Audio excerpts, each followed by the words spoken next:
بصوا بقى يا حلوين. بصوا يعني الفيديو النهارده بيعبر عن نفسه. طبعا انتوا شايفين الجمال والحلاوه، ما تستخسروش فيا بقى. اللايك بالله عليكم، يعني كومنت كده، يعني تصلوا على النبي. اللهم صل وسلم وبارك على سيدنا محمد وعلى اله وصحبه وسلم. البريوش يا بنات، البريوش او المنجقونه او الفريسكا، شوفوا انتوا بتقولوا عليها ايه. يعني بصي، هاتي بس كوبايتين حليب لقمه كده يا بنات، معجونه بالحليب وبيضتين ونص كوبايه سمنه ونص كوبايه زيت، وبصي عجينه متدلعه اخر دلع. هاتي كده كوبايتين حليب دافي تمام، ونزلت بنص كوبايه سكر، وما تستكترش السكر، عايزه تحطي معلقه كمان حلوه، لان احنا مش هيبقى فيها حشوه ولا اي حاجه. حطيت باكت خميره وهنقلب الكلام ده كله. هنبوش بس السكر والخميره، وهنسيبهم يجي 10 دقايق كده ايه على جنب تمام، لحد ما نحس ان الخميره نشطه وتتفاعل معانا، وان هي ايه تمام تمام. ماشي يا بنات، إيه اللايك مرة تانية لان الفيديو حلو قوي. إيه يعني ايه، هتستفادوا جدا منه. يعني لقمة بالله يا بنات جميلة قوي، بسم الله ما شاء الله. طبعا الاكياس دي كنت جبتها بس اتاريها طلعت صغيرة، يعني ما تنفعش. ايه المهم هنجيب صينية وهنغطي بيها، يعني استخدمها بقى في ايه، في بولات اصغر من كده. تمام، هسيبها مع 10 دقايق كده وهرجع لهم. طبعا في الوقت ده انا نخلت كيلو دقيق ومتعدد الاستخدامات خالص، يعني عادي، مش كيك، مش المهم يكون دقيق له عرق يا بنات. دقيق بقى اللي بتعملي منه الفطير، اللي بتخبزي منه بيه العيش، اللي بتعملي منه الرقاق، يعني متعدد الاستخدامات. نزلت بقى على الخميره والحليب والسكر اللي اتفاعلوا شويه كده، نزلت عليهم بنص كوبايه سمنه، اي نوع سمنه حلو قوي، بس طبعا تطعيمه السمنه هتطعم لك اللقمه. نزلت بنص كوباية زيت، ونزلت ببيضتين وعليهم نقطتين فانيليا ومعلقة خل. ركزي في الخطوات سهلة. آه، نتيجة هايلة تحفة. بصي يعني انتوا خلاص بقى، ما هو انتوا متابعين ام مؤمن بإذن الله هنفتح مخبز. يعني بسم الله ما شاء الله يا بنات، احلى معجنات لاحلى متابعين في الدنيا كلها. انا بقيت بطلع بثوث مباشرة يا بنات كل يوم خميس الساعة 8:30 او 9 او 9:30، يعني بعد العشاء وبعد ما نصلي العشاء كده. اتمنى يعني ايه نكلم بعض كده وجها لوجه. طبعا بطلع لكم بشحم ولحم، مش بايدي بس، انتوا فاهمين. وشوفوا اي وصفة انتوا عاوزينها اعملها لكم في البث المباشر. وصفة خفيفة كده علشان انا حباكم قوي، ونفسي اقعد اتكلم معاكم شوية وتسألوني في اسئلة واجاوبكم وكده. تمام، ده خلاص دوبنا كل السمنة والزيت وكله والبيض وكلام من ده مع السوائل.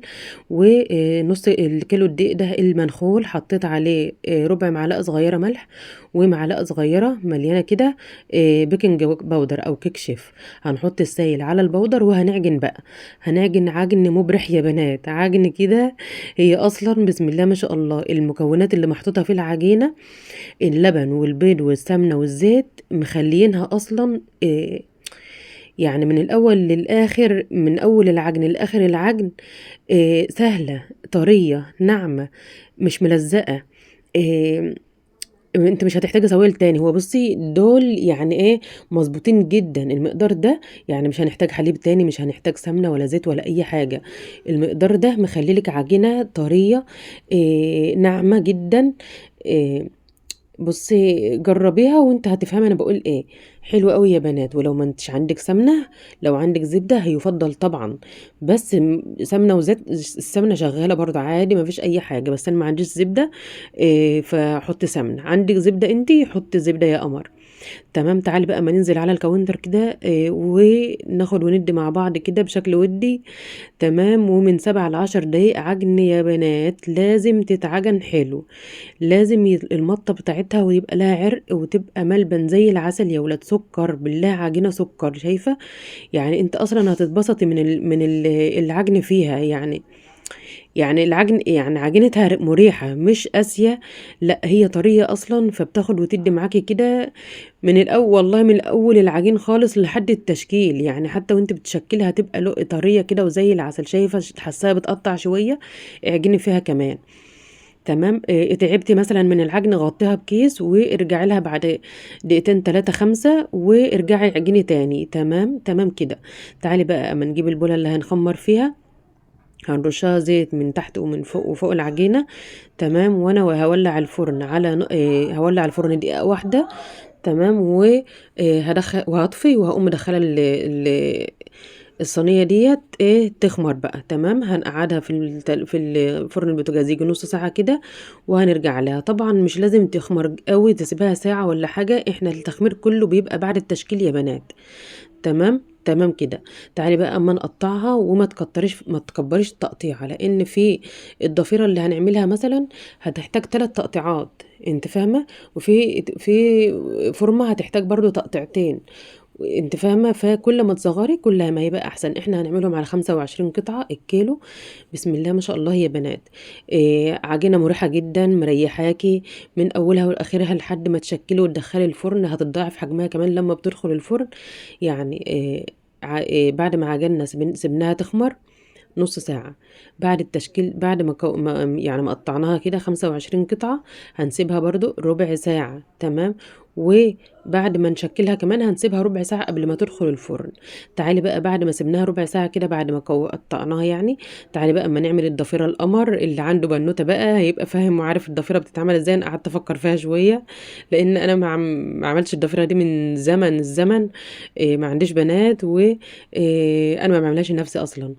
تمام، فقعدت أفكّر فيها شوية، بس خلاص يعني تمام اتعاملنا والموقف عدّى.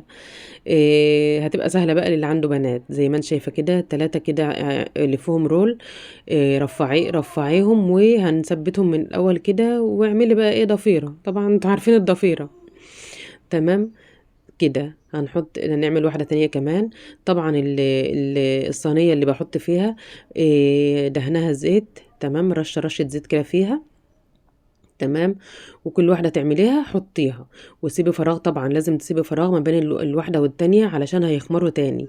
تمام، وكمان هيتضاعف حجمهم لمّا يدخلوا الفرن، يعني سيبي الفراغ يبقى فراغ حلو كده علشان ما يلزقوش في بعض ويبقوا ييجوا على بعض وهُم في الفرن فيلزقوا في بعض.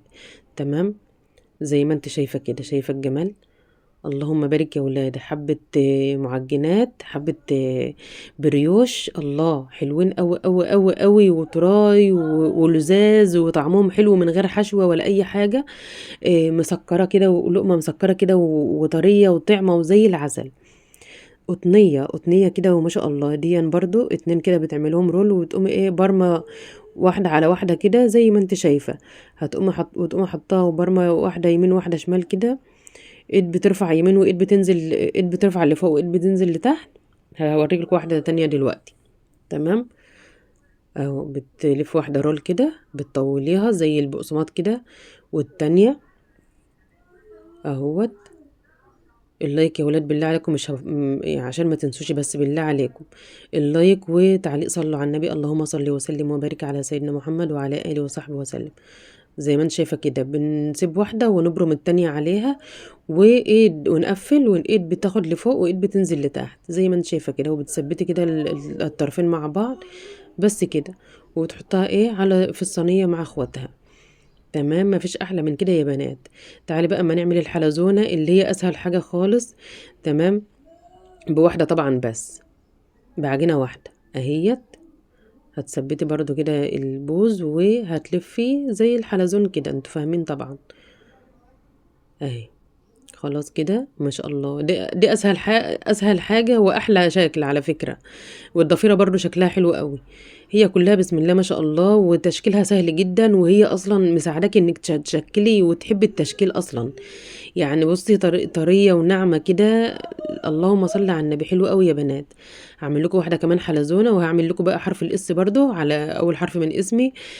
تمام، وكفاية بقى كده عليكم. أنا على فكرة عملت واحدة شكّلتها شكل جديد بس نسيت أنا أصوّرها، يعني أنتم فاهمين. سامحوني بقى في الشكل ده، فكّروا بقى أنتم اعملوا أي أشكال اللي أنتم حابينها اعملوها. ده حرف الS كده بتلِف واحدة يمين واحدة شمال كده، حرف بسهولة خالص، مش كيميا، هي عادي سهلة جدًا. تمام، شايفة الجمال بقى بسم الله ما شاء الله. هاسيبهم برضه بعد التشكيل لازم الراحة يا بنات، غطّي كده بكيس وبفوطة ولازم يرتاحوا. تعالي بقى بعد ما ارتاحوا كده ويعني خمروا أكتر وارتاحوا أكتر، بعد ربع ساعة كده تعالي بقى عايزة بقى تدهني بصفار بيضا عليها رشة فانيليا مثلًا ونقطة خل براحتك. بس انا ما بحبش البيض ايا كان صفار بياض، البيض عامة ما بحبهوش في المعجنات، في المعجنات يعني من فوق، ان انا ادهن بالمعجنات لا. انا جبت ربع كوبايه حليب كده وعليهم نص معلقه سكر، دوبت السكر وهدهن الوش. الحليب برضو على فكره بيديلك لون حلو قوي للمعجنات، وكمان برضو السكر هيديلك حمار كده بس بالراحة بقى وانت بتعملي بالفرشة عشان ما تطلعيش التخمير اللي احنا ايه يعني محتاجينه. وعلى فكرة هيدخل الفرن هيتضاعف حجمه كمان، يعني انت فاهمة مش هتلاقي المسامات ديت لما تدخل الفرن، هتلاقيها ايه اتملت شوية. تعالي بقى ايه في الوقت ده انا ولعت، يعني قبل ما ادهن الوش كده وكنت مولعة الفرن على نار عالية يا بنات، لازم رشة سمسم كده إيه على نار عالية لازم. وحط الشبكة في نص الفرن، وأول ما تحسها خدت لون من تحت اطفي من تحت وولعي من فوق، وهتلاقي معجنات زبدة عسل يا ولاد سكر كده يستاهلوا بقكم. والله جربوا بس ايه وبقولوا لي في التعليقات وقولوا لي ايه. تسلم ايدك يا ام مؤمن، او صلوا على النبي احسن. اللهم صل وسلم وبارك على سيدنا محمد. شايفه بقى الجمال؟ اللهم صل على النبي. بسم الله ما شاء الله يا بنات، تحفه معجنات يعني. طبعا انا كانت طلعت من الفرن وغطيتها زي ما انت شايفه الصينيه دي كده بفوطه وكيس. يكتم كده الحراره، عندك بخاخ ميه اديها بخاخ ميه اول ما تطلع من الفرن وهتطرى وتبقى زي العسل. لقمه ملبن يا ولاد بالله خطيره، حلوه قوي يا ولاد. طبعا في اللي هم ديت مثلا انا كنت رش عليها سكر من فوق بس مش كتير، مش باين قوي يعني. والباقي طبعا رش عليه سمسم ابيض او محمص عادي، انا كنت رشه سمسم ابيض عادي. طبعا بدخل الفرن يتحمص وبيبقى زي العسل. شايفه الجمال؟ الضفيره طريه. الله الله يا ولاد، ولا لو دقت الطعم كمان بالله عليكم جربوها وقولوا لي. جهزي كده كيلو دقيق ومعلقه وكوبايتين حليب، و نص كوبايه سمنه ونص كوبايه سكر ونص كوبايه زيت وبيضتين، دول اللي انت محتاجاهم، رشه ملح ومعلقه صغيره بيكنج باودر، وكيلو دقيق طبعا. مش هتحتاجي اكتر من كده وهتعملي البريوش التحفه. بسم الله ما شاء الله. بعد ما بردهم يا بنات وكلنا كام واحده والله حطيتهم في الكيس، اللهم صل على النبي، تحس ان الكيس داخل على 2 كيلو والله، يعني من غير كلام، مع انها ما فيهاش حشوه ولا اي حاجه. الفيديو بالله عليكم كمان مره لو عجبكم الاعجاب يا بنات وتعليق صلوا على النبي. وكل سنه وانتم طيبين وتعملوا الحلو كله في وسط حبايبكم، وبحبكم والسلام عليكم ورحمه الله وبركاته.